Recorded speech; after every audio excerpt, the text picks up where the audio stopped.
Dizer que não há racismo é incentivar uma sociedade que já é profundamente racista, é incentivar a violência que se volta contra os jovens negros e por isso faz esse momento tão delicado da história do nosso país.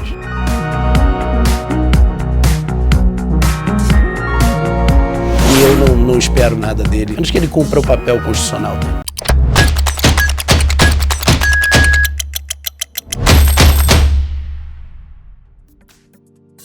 O atual presidente da Ordem dos Advogados do Brasil, Felipe Santa Cruz, é formado pela Pontifícia Universidade Católica do Rio de Janeiro e tem mestrado em Direito e Sociologia pela Universidade Federal Fluminense.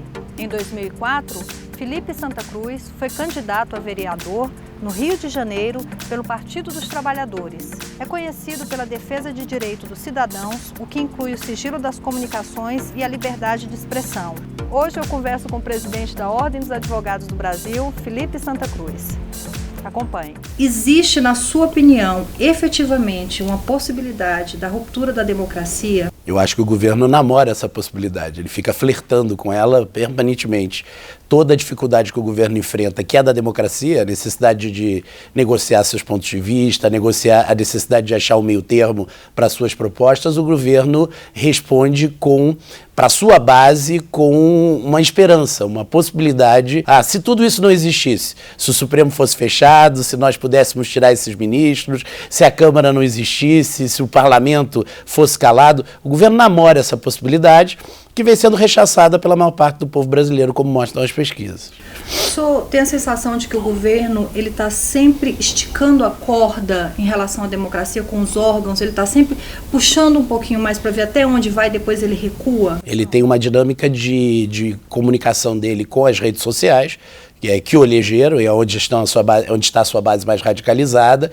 Ele estica a corda com as instituições, até interage com dentro da necessidade, das suas necessidades, mas para fora faz um discurso unificado de empecilho, estão colocando limites à nossa atuação. Recentemente, uma pesquisa do jornal Gazeta do Povo dá conta de que no Brasil há uma média de 190 advogados por habitante.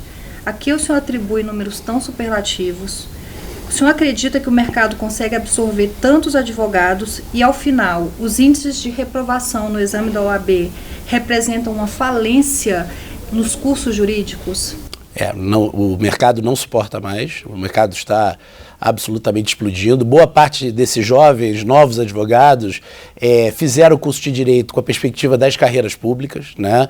Nos anos 90, eu era professor, eu tinha 60, 70 alunos em sala de aula na Universidade no Rio de Janeiro e, assim, 90% querendo carreira pública, né? E essas carreiras públicas enxugaram, a crise fiscal colocou o país num momento de diminuição das carreiras públicas e hoje nós temos um drama no mercado, na advocacia e muitas outras profissões. O serviço público virou uma bolha, não cabe mais. Mas, ao mesmo tempo, a gente não tem a sensação de que o exame da ordem acaba barrando muita gente que não está preparada? Esse exame é difícil desse jeito?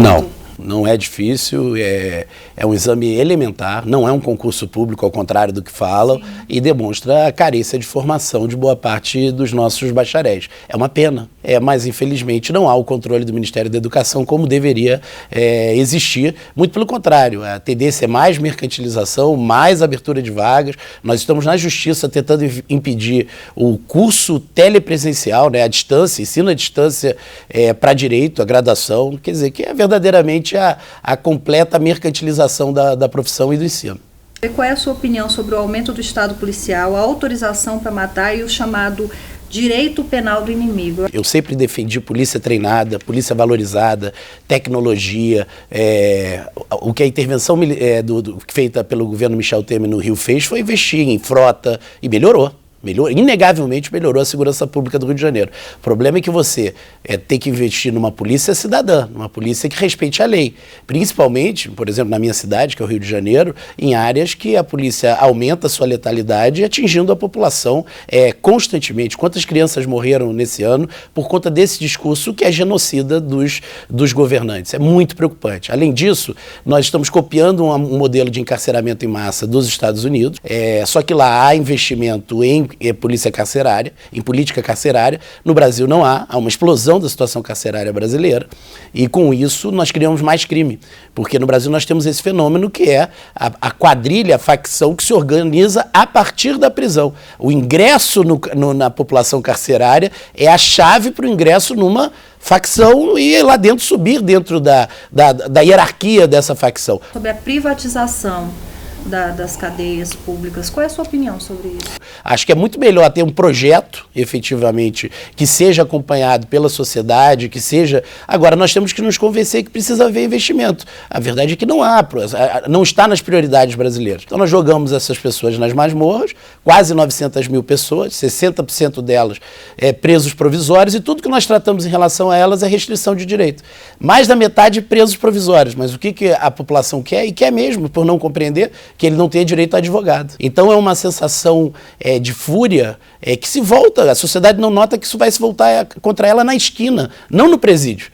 Recentemente foi nomeado pelo governo Bolsonaro para presidente da Fundação Palmares um cidadão que defende a ideia de que não existe racismo no Brasil. O ato foi suspenso por decisão judicial. Como a OAB tem se posicionado em questões como essa? O Poder Judiciário pode tomar a decisão de cercear a prerrogativa do presidente da República de escolher quem ele quer nomear, já que a nomeação não infringiu nenhum requisito de lei? Eu não sou um adepto de exacerbar a atuação do judiciário. Agora, eu acho que ele pode responder pelo que ele declara.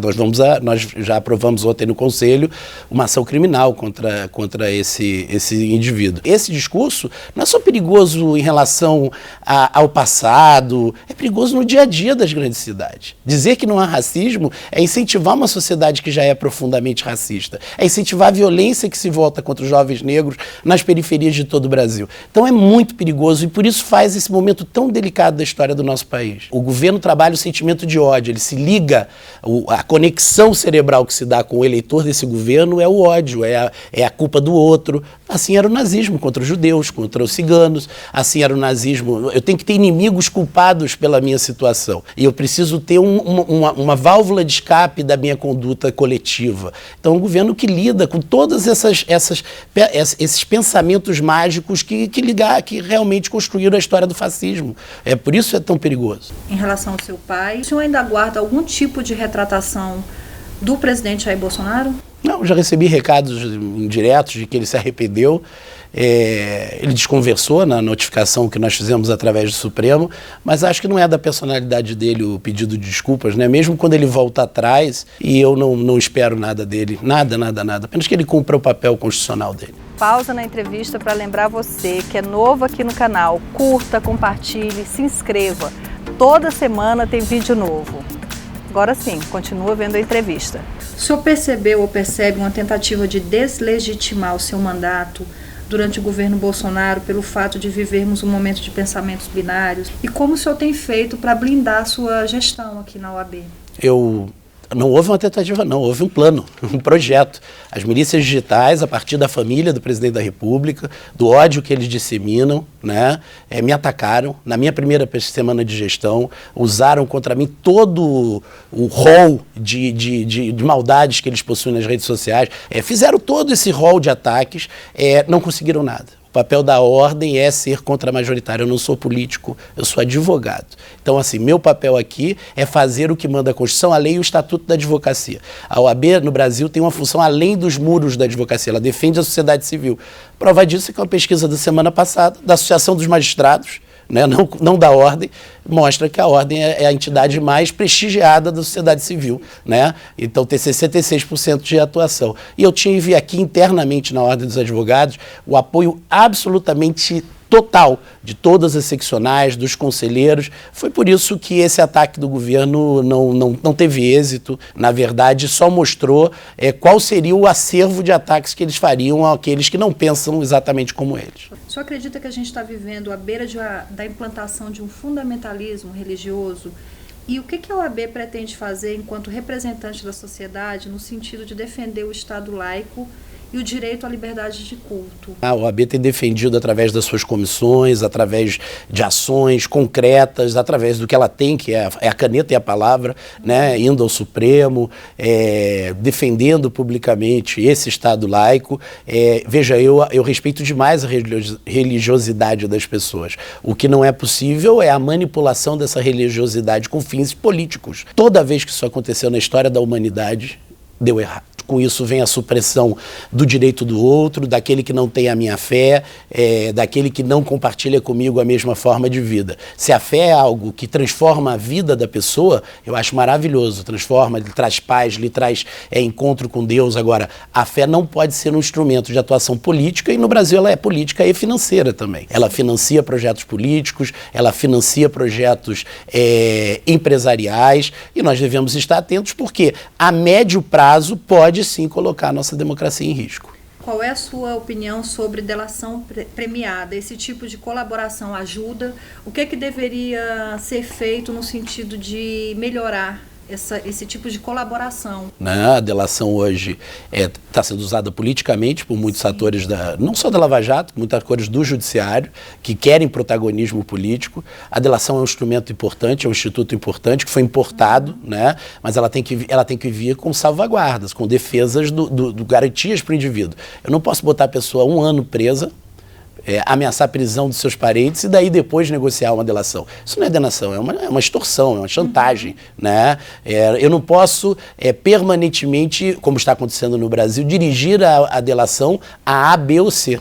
No Brasil, eu não tenho mais dúvida nenhuma que esses processos são industriados contra A, B ou C. Então, eu tenho que ter instrumentos de lisura, de acompanhamento, atas, acompanhamento, advogados, controle, para que o instrumento possa ser bem utilizado. Fake news. A OAB tem discutido medidas para combater isso no ambiente eleitoral nas próximas eleições?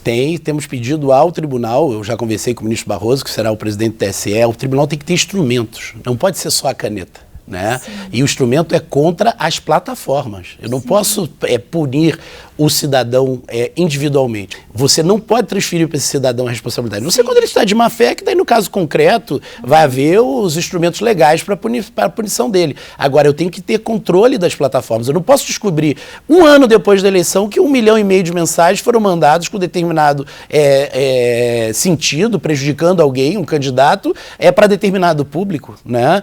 Isso influencia muito nas eleições. E o Poder Judiciário deve se armar de instrumentos para conseguir coibir e punir aqueles que utilizam as milícias digitais, como eu gosto de nominar, porque eu acho que é o nome que cabe a elas. O senhor tem pretensões de seguir carreira política? Quais são os seus planos após a gestão da OAB? Meu plano é ser bom presidente da OAB. Eu penso muito no presente. Fernando Santa Cruz. Respeito. Polarização política. Tristeza. Autocracia. Perigo. Medo. Ditadura. Fé. Absoluta. Cada um tem a sua.